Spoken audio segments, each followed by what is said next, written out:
And let's begin as we assured with, in fact, the big showdown in Tamil Nadu. The tensions flaring in the Tamil Nadu Assembly after Governor R.N. Ravi and DMK clashed on the first day of the session. The Tamil Nadu governor, as he has the last 2 years as well, staged a walkout from the Assembly after declining to deliver an address prepared by the government, which is usually the norm. Now, the governor said multiple reasons led to his walkout. One, he says his mic was muted. Second, he says there were unsubstantiated claims in the address and the speech that was given to him. He also claims an insult to the national anthem. Now, Chief Minister Stalin was quick to hit back at the floor of the assembly, lashing out to the governor, saying he's insulted Tamils across the state of Tamil Nadu. Let's get you all the details of what transpired in the assembly first.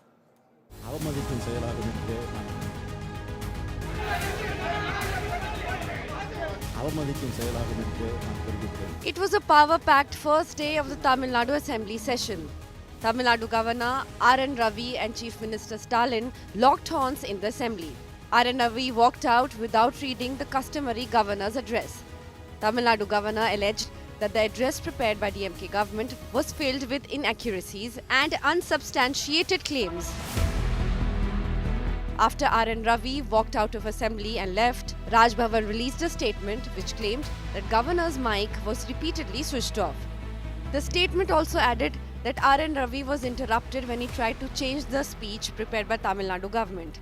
The statement pointed out that investment figures were inflated, an issue of women's safety completely ignored.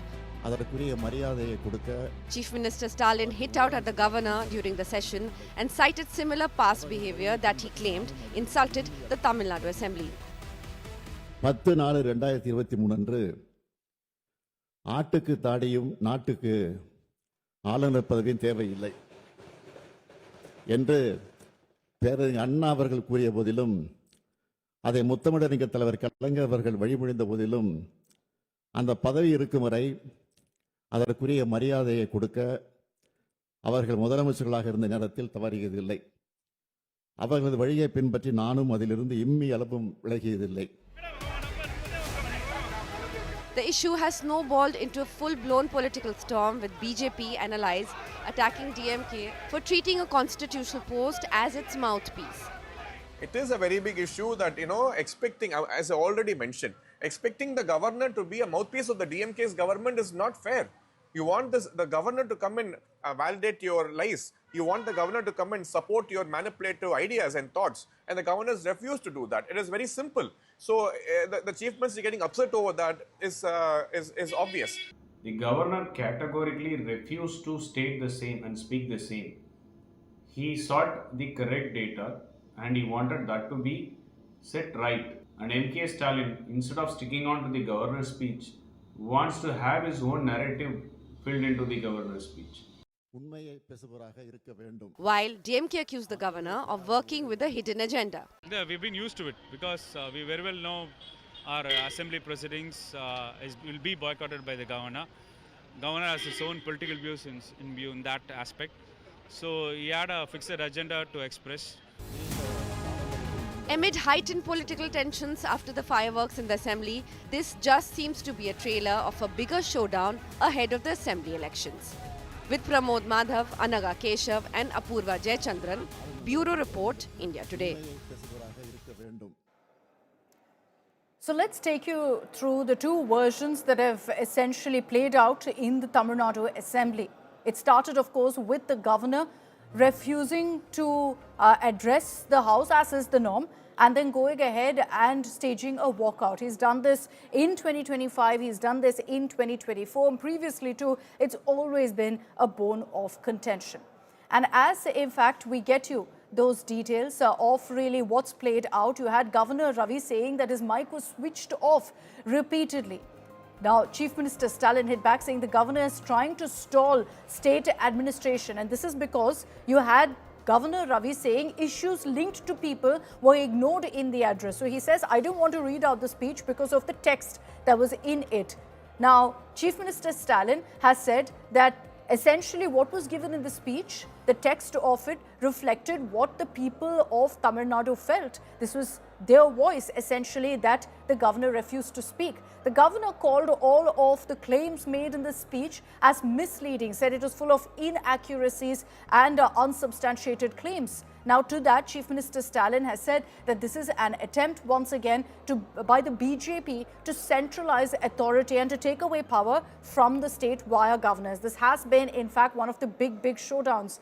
Now, also what Governor Ravi has said is that there have been fake claims made of mega investment, to which Chief Minister Stalin has said that there are attempts by the governor to interfere in non-BJP states in state matters. Let me bring in on this broadcast our panelists. We've got Salem Dharanidharan, spokesperson of the Dravida Munnetra Kazhagam, K.V. Dhananjay, advocate of the Supreme Court, and we have K.C. Palaniswamy, leader of the AIADMK. Mr. Dhananjay, I'd like to begin with you on what exactly is considered constitutional here. For the governor, when he's speaking in an assembly, is there room for him to kind of reject the speech that's handed over to him by the state? Absolutely not.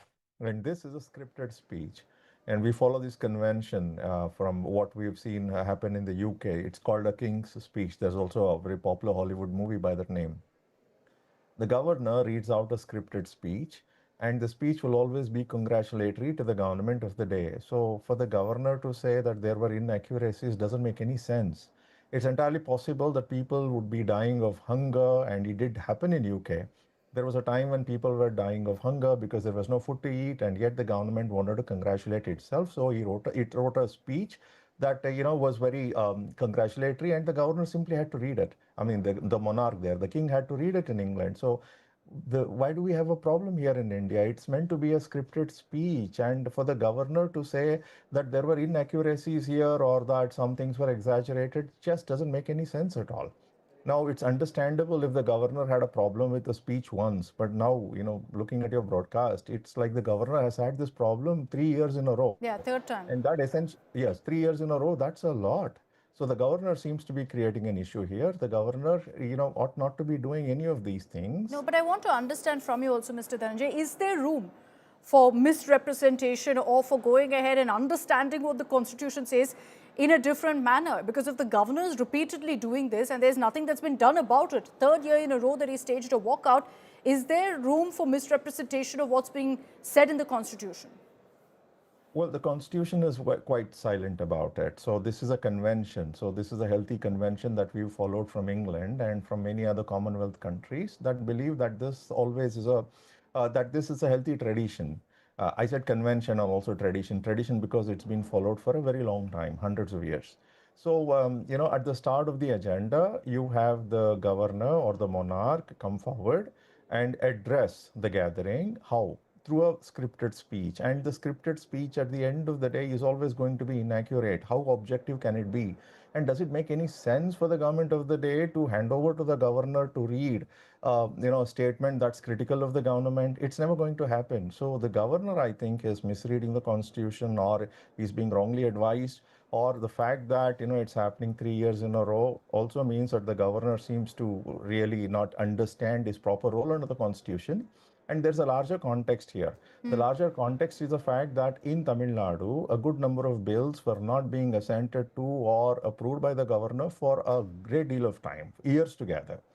And this matter did go to the Supreme Court, and we've seen the controversy in the Supreme Court in terms of one bench saying that it shall deem to have been automatically approved, and a larger bench saying that that cannot be the case under the Constitution. But notwithstanding the disagreement in the Supreme Court itself over the issue, the fact, however, remains that the governor of Tamil Nadu has done something very unusual, which is to not deal with bills as and when the bills were presented. So if you look at this conduct with that if you look at what's happening now in the context of what's happened before, it looks like the governor, unfortunately, is setting a very unhealthy precedent. And if this goes on for years, it's entirely possible, for a state like Tamil Nadu might say that we will dispense with this governor's address, because if they were to dispense with it, they have not violated any provision of the Constitution. So who would be the loser then? The loser would be Right now, our constitution presupposes that the governor would be an individual with integrity and an individual who has no political affiliation and who will Yep. strive to be as neutral as possible. So, if states start boycotting governors and not invite them to deliver these customary speech, then it's more like, the states too would have pushed governors to a role where, they are more like proxies for the center, where center is by one government, by one political party, and state is by another. So I think it's Yeah. largely the governor's fault, notwithstanding that for him to say that the mic was turned off. Well, No, but it's this a is the small third gathering. time. It's an This is the indoor. third time that, he's gone ahead and staged this kind of a walkout for different reasons every single time. I'll bring in our political panelists also. We've got Salem Dhanidharan of the DMK and Mr. Palanisamy of the AIADMK. Dhanidharan, to you first on what played out today, because the governor right now says that, look, there was an insult to the national anthem, that there were mentions in the speech that had inaccuracies, and that's why I chose not to speak and not to read the speech out. See, this is boring because every January or every time the Tamil Nadu Assembly convenes, this is the same drama the governor does, and I'm have to come and explain the same thing time and again. Firstly and foremost, let's get it very clear. First, the Tamil Thai Waltz is played, and after the end of the ceremonies, the national anthem is played. This is how it has been suggested by the government of India itself. This is how it's been happening in Tamil Nadu since the 1950s itself. It's not happening today, it was not happening yesterday. Even during AIADMK regime, first Tamil Thai Waltz, then at the last national anthem. Even a year before, on the similar protest, the governor walked away. Even then, we clearly explained to the governor, listen, this is how it has been happening even during AIADMK's time when BJP was in alliance with AIADMK. No problem. And another question is, the governor is not elected. He is appointed. He has only duties and no functions. And it is custom, his address is very similar to the Queen or King's address in the UK because we follow the Westminster system. Have you ever seen the King or the Queen digress from the speech or the President of India digress from the speech? No, fair point. It is the Fair customary point. opening remark. Fair So why point. is this governor? Yeah, let me bring in. You've raised a couple of points, Dhanidharan. We'll take it issue by issue, but I'll give a chance to Mr. Palanisamy to respond. At this point, looking at what was said. I want to complete my argument. Yeah, okay, Dhanidharan, go ahead. This is not the first time this happened. A year back, he digressed from the speech. Now we see what is written is not the truth. Let's assume it is not the truth. But he does not have a say in saying this is true, this is false. Person, so as to highlight his message, thereby spreading misinformation and spreading fake news. That's what I accuse him of. Okay. Accuse him of spreading misinformation and fake news. Okay, Mr. Palanisamy, your response. Now, can anything really justify what the governor has done? It seems almost as if, he's looking for an excuse to stage a walkout. No, whatever the concerns raised by the governor regarding the governance of DMK government for the past 4.5 years, he should have left that to the opposition leader, Mr. Edappadi Palanisamy, to raise those things in the assembly. Basically, governor has taken the powers as an opposition leader and he has spoken on that. Having he kept quiet, he has left it to the opposition leader. Mr. Edappadi Palanisamy might have said all that in the assembly record and walked out of the assembly. That would have been a more of a smart political move. But no, what so is Mr. happening Palanisamy, now, what you're suggesting is that the governor is acting like the leader of the opposition. You're suggesting the governor is acting like the leader of the opposition. No. Yeah, it's almost. Because whatever is the omissions, commissions, corrections in the governor's address has to be pointed out by the opposition leader. That's not the job of the governor. That's not the job of the governor. Even if he had not, Mr. Edappadi Palanisamy, who is the opposition leader, might have done it. That's their job. Today he has taken that in his hands, which he has given a scope to the DMK government when elections are nearby, just 100 days. So DMK is making it as a big political issue, as usual, in the Dravdan, something like that they are trying to create, trying to use it for their advantage on anti-BJP. So rather, governor who should have sticked on in his core agenda as per the convention, had he left this or to Mr. Edappadi Palnisamy. No, but the allegation here, the allegation, Mr. Palnisamy, the allegation here from the DMK is that the reason the governor is doing this is because he's doing it at the behest of the BJP, of your ally. No, see, forget ally. See, there is a, in a Dravidian movement, DMK, AIADMK, both are the Dravidian parties. We have a convention for all these years, how the assembly has to function. The governor has to go by that convention. Whatever the issues raised by the governor is the job of the opposition leader. That's not the job of the governor. This is a rare occasion where I see the DMK and the AIADMK on the same page. On the same page as far as what the governor did is concerned, staging that walkout. The AIADMK therefore agrees that it was unwarranted, the walkout. Don't take my views as the AIADMK party stand. It's my view that. Don't take that as an AIADMK so party. You are representing the AIADMK on my panel. You're representing the party on my panel, sir. No. I am an ex-MP of AIADMK and this is my view and I am not representing the party there. Dharnidharan, your response right now, don't take that as my view as the party. Dharnidharan, your response to the charge that, the DMK is making this political. Asking for a right, making it political. As I said, in a Westminster system, governor is nothing but a ceremonial head. The elected government by which the 8.4 crore people of Tamil Nadu has elected the MLAs and therein elected chief minister and will establish his cabinet. So whatever is written on the speech is nothing but the voice of the 8.4 crore Tamil Nadu people because it is prepared by the cabinet. Cabinet indirectly represents the voice of the people. By digressing or refusing to read that, he is insulting the people. To AIADMK, if Mr. K.C. Palanisamy's view were that of the AIADMK, I would have been happy to an extent and then would have gone on to as the next question, why is it then the opposition leader who is in alliance with BJP has not questioned the BJP government saying you should call this governor back?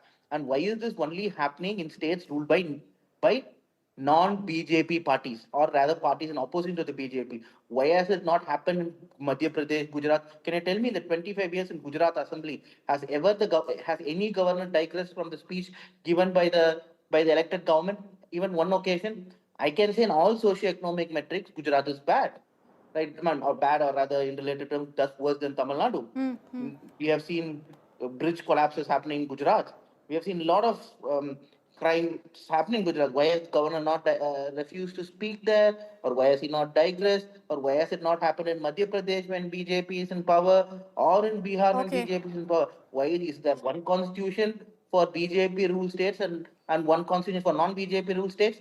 This is travesty to democracy. And any leader, be in alliance with BJP or not in alliance, should go and question this to the BJP for the sake of the democracy. Until and unless democracy exists, only then the parties will exist. If there is no democracy, parties don't exist. This is erosion of democracy, wherein an appointee who has nothing to do with the people, is completely disconnected with the people, is doing whatever he wants to do. If at all governor is going to advise a government or run the government, then why do people have to elect a state government? Before I bring in Mr. Dhananjay, Mr. Palnisamy, you've told us what you personally think about what's played out in the assembly. As a member of the AIADMK, what does the AIADMK stand on what happened, sir? Because the allegation constantly, as Dhanidharan again has said, is that this is an attempt by the BJP to meddle in state affairs. No, whatever the allegation raised by the governor is a perfect allegation. This government lacks in all that. There is no doubt on that. It would have been more appropriate had Mr. Edappadi Palnisamy given the chance to raise all that in the assembly. Rather, governor has taken that in his hand. So that has given a scope to the DMK party to make it as a political issue, that too when the elections are close by. Okay, Mr. Dhananjay, I'm going to give the final word to you, sir. With this current situation that's been playing out right now, and it's happening in multiple states, of course, of the government versus the governor, of the governor constantly stalling the assembly, staging walkouts. We've seen this play out in several states. But legally, is there also a recourse that states can actually explore, can look into in such a circumstance? The third year in a row that we're seeing the same situation play out. Well, no, this would be one of those few matters where one can't just go to the courts at all because this is non-justiciable, number one. Number two, this is unfortunately a very unhealthy pattern. It's not just in Tamil Nadu, it also happened in Kerala, and in Tamil Nadu, it's 3 years in a row. We've had sporadic instances in the past. In 1969, you had the governor in the West Bengal Legislative Assembly refused to read certain statements because in his view, it was inaccurate. And there was, in fact, some realization afterwards, and we didn't see a repetition of these kinds of events. And now we are seeing, unfortunately, a plethora of them. I think it's important for the center to consider recalling the Honorable Governor of Tamil Nadu because this is setting an extremely unhealthy precedent. And this is not defensible at the end of the day. And I'm so glad that, the individual, the person representing AIADMK was not in a position to defend it because it's not defensible at all. It doesn't matter what political party you belong to. But this is setting a very unhealthy precedent in this country. And the fact that it's happening in opposition ruled states vis-a-vis the center, I think that's even more unhealthy. And my respectful request to the central government is, please take steps to recall the Honorable Governor of Tamil Nadu. He's setting an extremely unhealthy precedent. Agreed. It's setting an unhealthy or wrong precedent right now because you particularly see it in certain states that aren't BJP ruled right now. But I'd like to thank our panelists for joining also on this broadcast, Mr. Dhananjay, Dharanidharan and Mr. Panisamy. Thank you for joining us.